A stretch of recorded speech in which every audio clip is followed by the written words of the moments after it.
All right, so here's a template I'm working on now. A picture of a house with a car in the front. I'll pan out here in just a second so you can see the whole image, but I'm just now starting it today. The paper is just regular old paper, that printing paper that you can get just about anywhere. I have my images printed at FedEx. They have their big copy machine that, or printing machine that can print, I think, up to 4 feet wide, which is kind of cool. So if I'm doing larger pieces, they can print the whole image for me.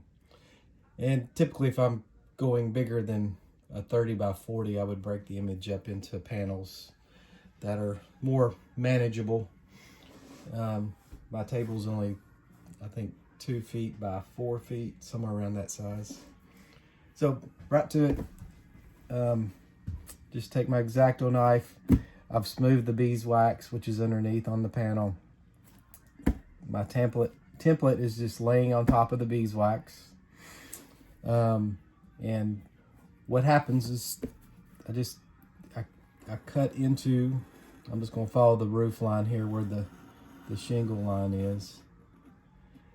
And you can see I'm just cutting into the wax. Making sure that the paper is cut, and depending on the composition, you know, like if I'm doing certain subjects, I'll have a lot smaller pieces. It varies.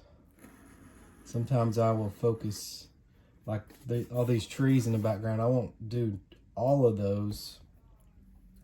What I'll do is come in and cut some of those areas out, and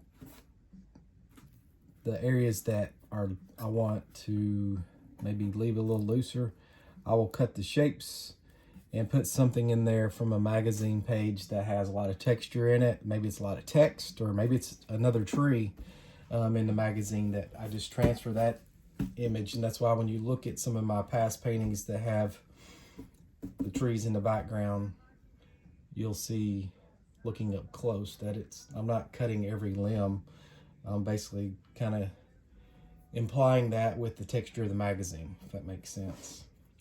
So I'll go down a little bit closer, let you see just how I've already cut most of this template. So I just got that email yesterday, and I thought, well, I'm gonna wait and do this and record it. So there you go. You can see I'm just cutting through enough to get through the paper, the beeswax, depending on how thick it is.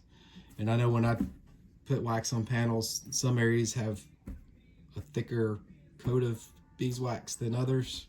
So the sound's different when you get to an area that's a little thinner on the beeswax. So there's that in a nutshell. Now I'll pan out so you can see the whole image. There's your sneak peek. The rest of this painting coming soon. All right, that's it for this one. Hope you enjoyed. Hope you learned something. Thanks.